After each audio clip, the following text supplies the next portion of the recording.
Lyžiarske stredisko Brunalm sa nachádza v Štajersku v Rakúsku a ponúka rôznorodé možnosti pre lyžiarov všetkých úrovní.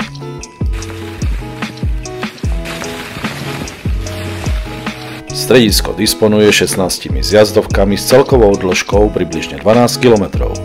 Tieto trate sú rôznej náročnosti, čo umožňuje vybrať si vhodnú trasu podľa vašich schopností.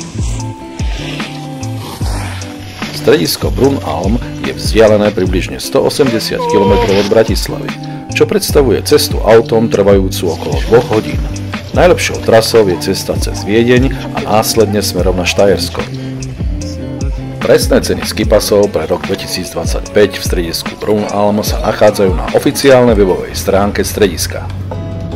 Stredisko Brunalm je jednoducho vhodnou alternatívou pre tých, ktorí majú radi kľud a menej ľudí na svahoch.